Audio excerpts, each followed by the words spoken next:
La foi qui nous amène au salut. Genèse 7, 1, 13. L'Éternel dit à Noé, entre dans l'arche, toi et toute ta maison, car je t'ai vu juste devant moi parmi cette génération. Tu prendras auprès de toi 7 couples de tous les animaux purs, le mâle et sa femelle, une paire des animaux qui ne sont pas purs, le mâle et sa femelle, 7 couples aussi des oiseaux du ciel, mâle et femelle, afin de conserver leur race en vie sur la face de toute la terre. Car, encore 7 jours, et je ferai pleuvoir sur la terre 40 jours et 40 nuits, et j'exterminerai de la face de la terre tous les êtres que j'ai faits.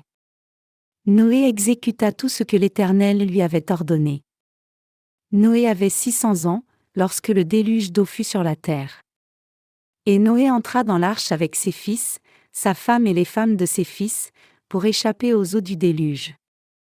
D'entre les animaux purs et les animaux qui ne sont pas purs, les oiseaux et tout ce qui se meut sur la terre, il entra dans l'arche auprès de Noé, 2 à 2, un mâle et une femelle, comme Dieu l'avait ordonné à Noé. 7 jours après, les eaux du déluge furent sur la terre. L'an 600 de la vie de Noé, le second mois, le 17e jour du mois, en ce jour-là toutes les sources du grand abîme jaillirent, et les écluses des cieux s'ouvrirent. La pluie tomba sur la terre 40 jours et 40 nuits. Ce même jour entrèrent dans l'arche Noé, Sem, Cham et Japheth, fils de Noé, la femme de Noé et les 3 femmes de ses fils avec eux. Au temps de Noé, Dieu a jugé le monde un jour par le déluge. Le passage des Écritures d'aujourd'hui nous décrit cet événement. En analysant la strate de terre formée dans les temps anciens, les géologues ont conclu qu'il y a eu une grande inondation un jour. Il est écrit dans la Bible qu'avant le déluge de Noé, les gens vivaient généralement plus de 900 ans. À l'époque, quelqu'un qui mourait à l'âge de 600 ans était considéré comme ayant eu une vie courte. Cependant, après le déluge, la durée de vie de l'humanité est descendue à environ 120 ans. La raison à cela est qu'il y a eu des changements radicaux dans l'environnement naturel à cause du grand déluge. La Bible dit que la terre a été jugée par l'eau au temps du déluge de Noé. Il n'a pas seulement plu, mais la Bible dit « Toutes les sources du grand abîme jaillirent, et les écluses des cieux s'ouvrirent » Genèse 7h11. Ainsi, Dieu a couvert le premier monde d'eau. À l'époque, comme toute l'eau du firmament a été versée sur la terre, toute créature vivante a été exposée aux rayons nocifs de l'espace extra-atmosphérique. C'est pour cela que la durée de vie de l'humanité a été réduite comme cela. Le grand déluge de Noé inscrit dans la Bible nous donne une leçon spirituelle. À travers cet événement, nous pouvons réaliser comment les gens du temps de Noé ont été jugés par Dieu pour leurs péchés, et nous pouvons aussi apprendre comment la famille de Noé a pu être sauvée du déluge. À ceux qui croient en la parole du baptême de Jésus et son sang à la croix, Dieu leur a donné la foi qui les sauve. Qu'est-ce que Dieu a fait à travers Noé? Dans chaque époque, l'Éternel Dieu a établi ses serviteurs et a accompli son œuvre à travers ses serviteurs. Au jour de Noé, les iniquités de l'humanité étaient horriblement grandes devant Dieu. Donc Dieu a décidé de juger ce monde pour ses péchés. Cependant, à travers Noé, Dieu voulait sauver ceux qui méritaient d'être sauvés. Donc il a appelé Noé et l'a amené à construire l'arche. Dieu a fait que Noé construise l'arche pour être prêt à sauver les gens du péché et du jugement de Dieu. En d'autres termes, à travers l'arche de Noé, Dieu voulait ouvrir une voie pour que les pécheurs soient sauvés. Le matériau utilisé pour l'arche était le bois de gophée. Les commentateurs de la Bible disent que le bois de gophée désigne probablement une sorte d'arbre à feuilles persistantes comme le sapin ou le cyprès qui grandissent tout droit à une haute taille. Aussi, Dieu a fait que Noé couvre l'arche de poids à l'intérieur et à l'extérieur pour éviter les fuites, s'assurant que l'arche soit parfaitement fonctionnelle. Quand l'arche a été terminée, Dieu a dit à Noé d'amener toutes sortes d'animaux dans l'arche pour qu'ils continuent de se propager dans ce monde après le déluge. Donc, 7 paires d'animaux purs et 2 paires d'animaux impurs, mâles et femelles, ont été amenés dans l'arche. Quand le jugement de Dieu était imminent, Toutes les créatures vivantes mentionnées par Dieu sont entrées volontairement dans l'arche par paires. C'était la puissance énorme de la parole de Dieu. Tout comme Dieu l'a dit à Noé, l'année où Noé a eu 600 ans, il a fait tomber la pluie sur la terre pendant 40 jours et 40 nuits. Par conséquent, même la plus haute montagne du monde a été submergée par l'eau. Quel est le salut de Dieu donné en ce temps présent? Cette époque présente est la dernière époque. Le développement d'Internet intègre le monde entier dans un village global. Les scientifiques disent qu'ils ont presque fini de reproduire des gènes humains. Aussi, en commençant par Dolly, la première brebis à être clonée, beaucoup de formes de vie ont été clonées, et maintenant nous sommes à un niveau où les scientifiques essaient de cloner des humains. Si de telles avancées scientifiques sont utilisées pour guérir les maladies des gens, cela sera un grand bénéfice pour l'humanité. Cependant, puisque ces nouvelles percées scientifiques peuvent potentiellement être utilisées pour faire du mal et dominer le monde, beaucoup de scientifiques consciencieux expriment de profondes inquiétudes sur l'avancée de la science de la vie. Le livre de l'Apocalypse dit que l'Antéchrist va émerger et régner sur le monde entier dans les temps de la fin, et pour faciliter son règne, il obligera chacun à recevoir une marque sur sa main droite ou sur son front. Il est écrit, « Et elle fit que tous, petits et grands, riches et pauvres, libres et esclaves, reçussent une marque sur leur main droite ou sur leur front, et que personne ne put acheter ni vendre, sans avoir la marque, le nom de la bête ou le nombre de son nom. » Apocalypse 13, 16-17.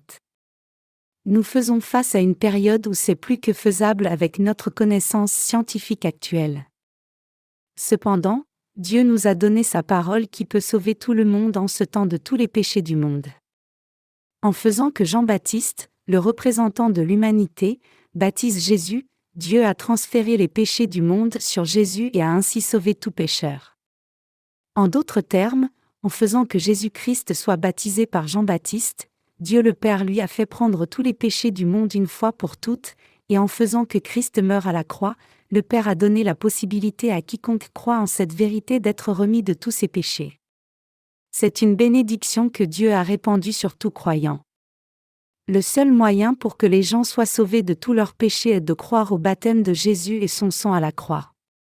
Il n'y a pas d'autre chemin que cela. Les péchés de l'humanité ne peuvent pas être effacés par les efforts humains. C'est seulement quand quelqu'un croit en l'évangile de l'eau et de l'esprit que cette personne peut être sauvée de ses péchés. C'est la raison pour laquelle Dieu a tant aimé le monde qu'il a envoyé son Fils sur la terre, Jean 3h16. Les gens commettent le péché parce qu'ils sont fondamentalement nés avec tous les ingrédients du péché par naissance. Et à chaque fois qu'ils pêchent, leurs péchés sont inscrits sur les tables de leur cœur, Jérémie 17h1. Quand quelqu'un commet le péché, c'est parce que c'est ce que sa chair désire, et donc il devrait être heureux. Pourquoi donc sa conscience est-elle troublée à la place? C'est parce que Dieu inscrit ses péchés sur les tables de son cœur. Tout le monde veut vivre sans aucune honte sous les cieux devant Dieu et les hommes. Pourquoi tout le monde commet-il encore le péché contre le souhait de son cœur? C'est parce que les êtres humains sont nés avec le péché par nature. C'est pour cela que chacun doit croire au baptême de Jésus et en son sang à la croix pour être purifié du péché originel et de tous les péchés qu'il commet personnellement en vivant dans ce monde. Pouvez-vous expier vos péchés par vos propres bonnes œuvres, sans croire en l'évangile de l'eau et de l'esprit? Vos péchés disparaîtraient-ils si vous donniez tout votre argent à Dieu? Non, bien sûr que non. Vos péchés seraient-ils alors éradiqués si vous pratiquiez la vertu? Non, ce n'est pas possible non plus. Les péchés de chacun peuvent être expiés seulement par la justice de Dieu que Jésus son Fils a accomplie par le baptême qu'il a reçu de Jean et le sang qu'il a versé à la croix. Le baptême de Jésus qui expie les péchés de chacun. En Matthieu 3h15, Jésus dit à Jean-Baptiste de le baptiser. Jésus a été baptisé par Jean-Baptiste au Jourdain sous la forme d'une imposition des mains. C'était le même principe que le sacrifice du jour de l'expiation dans l'Ancien Testament, où le souverain sacrificateur Aaron, le représentant du peuple d'Israël, transférait les péchés annuels du peuple sur l'animal sacrifié en posant ses mains sur sa tête. Lévitique 16, 20-22. En d'autres termes, Jean-Baptiste a transféré tous les péchés du monde sur Jésus en le baptisant. Ce n'est autre que par ce moyen que Dieu a expié tous les péchés que vous et moi commettons jusqu'à la fin du monde. C'est la signification du baptême de Jésus. En étant baptisé par Jean-Baptiste et en versant son sang à la croix quand il est venu sur la terre, Jésus nous a sauvés de tous nos péchés. Si vous croyez la parole de Dieu de tout cœur, vous pouvez être sauvés de tous vos péchés. Cependant, beaucoup de chrétiens continuent encore à croire en Jésus sans réaliser pourquoi il a été baptisé. Pire encore, les chrétiens autoproclamés d'aujourd'hui ne sont pas tellement intéressés par leur propre salut du péché.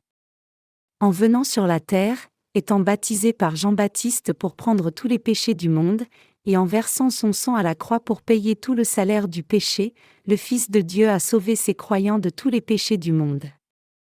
En dépit de cela, nous voyons que les gens de nos jours ne veulent simplement pas croire cette vérité.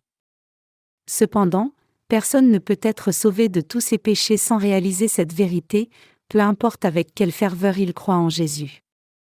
À moins que vous ne connaissiez cette vérité que Jésus a pris tous les péchés du monde en étant baptisé, votre foi en Jésus est rendue inutile. Si quelqu'un me demande, qu'y a-t-il de si important au sujet du baptême de Jésus, je voudrais lui demander en retour, si la parole du baptême de Jésus et son sang n'étaient pas si importantes, alors pourquoi Jésus a-t-il été baptisé, crucifié à mort, puis est ressuscité au 3e jour ? De nos jours, il y a beaucoup de chrétiens qui sont si ignorants de la parole de Dieu qu'ils pensent en eux-mêmes, tout ce que je dois faire c'est croire en Jésus inconditionnellement.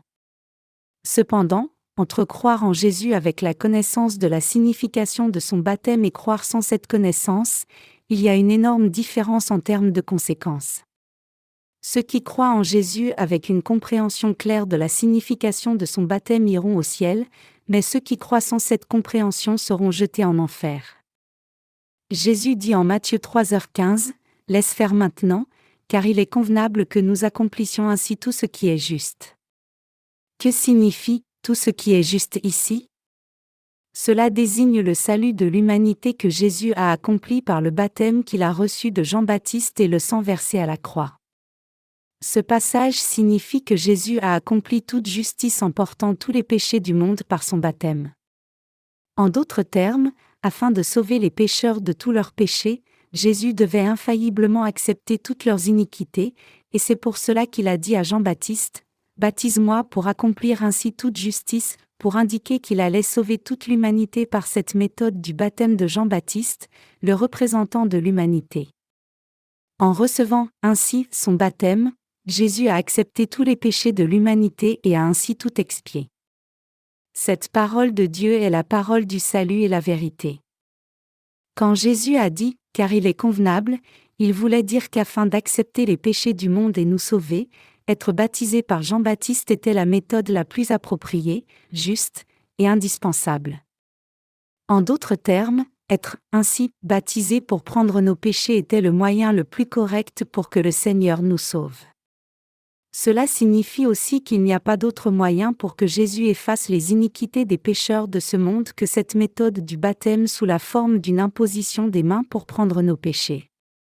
Jésus a porté les péchés du monde en étant baptisé par Jean-Baptiste, est mort à la croix, est ressuscité des morts après 3 jours, et s'est assis maintenant à la droite du trône de Dieu, et même en ce temps présent, il répand le salut de la rémission des péchés sur tous ceux qui croient en la parole écrite de Dieu. Croyez-vous aussi en cette vérité ?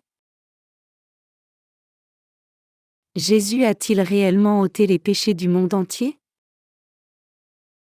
Le Seigneur a dit, « Laisse faire maintenant, car il est convenable que nous accomplissions ainsi tout ce qui est juste. » Tout ce qui est juste signifie que puisque Jésus a pris tous les péchés du monde par son baptême, il ne reste plus aucun péché dans ce monde. Alors, que signifient les péchés du monde ? Les gens commettent du péché de l'âge d'1 à 10 ans. Tous ces péchés ont été transférés sur Jésus quand il a été baptisé. Mes chers croyants, croyez cette vérité dans votre cœur et reconnaissez-la de vos lèvres. C'est seulement quand nous l'admettons de nos lèvres par la foi que nous sommes sauvés de tous nos péchés. Les gens ne commettent-ils pas le péché de l'âge de 10 à 20 ans, consciemment ou inconsciemment? Ils le font. Ces péchés ont-ils aussi été transférés sur Jésus alors? Ils ont tous été transférés sur Jésus quand il a été baptisé. Nous commettons du péché de l'âge de 20 à 30 ans. Ces péchés ont-ils été transférés sur Jésus aussi quand il a été baptisé par Jean-Baptiste? Oui, ils ont tous été transférés. Ainsi, tous les péchés que nous commettons de notre naissance à notre mort ont été transférés sur Jésus. Quand Jésus a été baptisé sous la forme d'une imposition des mains, toute la justice de Dieu a été accomplie. En envoyant Jésus sur la terre et transférant tous nos péchés sur lui, Dieu le Père les a expiés. Dieu a ainsi accompli toute justice. Tous les péchés que vous commettez du jour de votre naissance du ventre de votre mère jusqu'au jour de votre mort, chacun des péchés que vous commettez dans vos actes et du cœur est inclus dans les péchés du monde que Jésus a portés. En plaçant tous les péchés du monde sur Jésus par son baptême, Dieu le Père a sauvé chaque pécheur. C'est ainsi qu'il a accompli toute sa justice. Puisque Dieu voulait nous sauver de tous nos péchés, il a fait que Jésus porte tous les péchés du monde par son baptême et meure à la croix, et il a ainsi expié tout péché du monde une fois pour toutes. Il est convenable. Au jour de Noé, l'on devait entrer dans l'arche pour être sauvé de ses péchés, mais maintenant en ce temps, vous et moi sommes sauvés en croyant en la vérité que Jésus, Dieu lui-même, est venu sur la terre incarné dans la chair, a pris tous les péchés de l'humanité en étant baptisé, les a portés à la croix et a été crucifié à mort à notre place, est ressuscité des morts après 3 jours, et est ainsi devenu notre Sauveur. C'est la vérité. Quiconque pense qu'il est correct de croire en Jésus de n'importe quelle façon qui lui plaise sera condamné par Dieu. Certaines personnes, après avoir entendu l'évangile de l'eau et de l'esprit, demandent en retour, « Si je crois en cet évangile et né de nouveau, cela signifie-t-il que je commettrai plus aucun péché ?» La Bible dit que même pour nous qui sommes devenus sans péché en croyant en l'évangile de l'eau et de l'esprit, naître de nouveau n'est pas la purification des souillures du corps, 1 Pierre 3h21. Recevoir la rémission des péchés ne signifie pas que notre chair ne commette plus de péchés maintenant que nous sommes sauvés et devenus sans péché. Plutôt, cela signifie que nous pouvons nous approcher de Dieu avec une bonne conscience, ayant reçu la rémission de nos péchés en croyant au baptême de Jésus et en son sang à la croix. La foi correcte, c'est confesser ce qui suit. Même si je suis si insuffisant que je commets le péché chaque jour, Jésus est venu sur la terre pour me sauver, a porté tous mes péchés en étant baptisé, les a portés à la croix, a été crucifié pour moi, et m'a effectivement sauvé. Même si je suis insuffisant, je suis toujours une personne juste. J'ai obtenu mon salut. Bien sûr, je ne peux pas dire que je n'ai commis aucun péché quand je regarde mon passé. Cependant, c'est moi qui ai des manquements, pas Jésus. Jésus a expié tous mes péchés. Je ne peux pas dire qu'il ait manqué de les expier. Donc je crois que Jésus m'a sauvé parfaitement, car il est venu sur la terre, a porté tous les péchés du monde en étant baptisé, a été crucifié à mort, est ressuscité des morts, est monté à la droite du trône de Dieu, et demeure vivant maintenant. C'est pour cela que je peux dire avec assurance que je n'ai pas de péché maintenant. C'est ce en quoi consiste la foi. Il s'agit de croire la parole de Dieu de tout votre cœur. Chacun a une raison et une conscience. Notre conscience ne peut jamais dire que nous n'avons pas de péché, à moins que ce ne soit affirmé par la vérité qui est évidente à notre raison. Donc, alors que vous et moi croyons la parole, nous pouvons aussi dire avec une conscience claire que nous n'avons pas de péché. Personne qui est né de nouveau d'eau et d'esprit ne peut jamais dire qu'il a du péché. C'est parce que lorsque Jésus est venu sur la terre pour nous sauver, il a été baptisé, frappé au visage, on a craché sur lui, il a été méprisé par les gens, et finalement crucifié à mort. Pour vous et moi, Dieu le Créateur lui-même a abandonné son trône et est venu sur la terre comme une créature. Le Seigneur a maintenant fait qu'il nous soit impossible de dire que nous avons du péché, que ce soit rationnellement ou consciencieusement. Cependant, ceux qui ne croient pas au baptême de Jésus ne connaissent pas le fait que leurs péchés ont été transférés sur lui, et donc ils ne peuvent pas dire être sans péché avec une conscience claire. La parole des Écritures est la vérité claire, sans aucun doute. En dépit de cela, presque toute personne dans le monde entier est trompée par Satan, et donc incapable de connaître l'évangile de l'eau et de l'esprit et d'y croire. Mais Dieu prend plaisir au fait que nous croyions cette parole. Tous ceux qui ne croient pas la parole de Dieu qui déclare que le baptême de Jésus est la marque du salut sont insensés. En ce temps dernier, c'est seulement en croyant la parole écrite du baptême et du sang de Jésus que les gens peuvent être sauvés de tous leurs péchés. Tous doivent maintenant être sauvés de leurs péchés en croyant en cette parole du baptême et du sang de Jésus, et ils doivent aussi croire que Dieu fera don du Saint-Esprit à ceux qui sont sauvés en croyant en l'évangile de l'eau et de l'esprit. Si vous avez encore du péché dans votre cœur, alors je vous exhorte à croire la parole écrite de Dieu, et à recevoir ainsi la rémission de vos péchés et le baptême du Saint-Esprit. Vous êtes sauvés seulement si vous êtes délivrés de tous vos péchés par la foi. La foi qui vous permet d'entrer dans l'arche, c'est-à-dire la foi au baptême de Jésus et sa croix, est la foi même qui vous permet d'arriver au salut. Alléluia!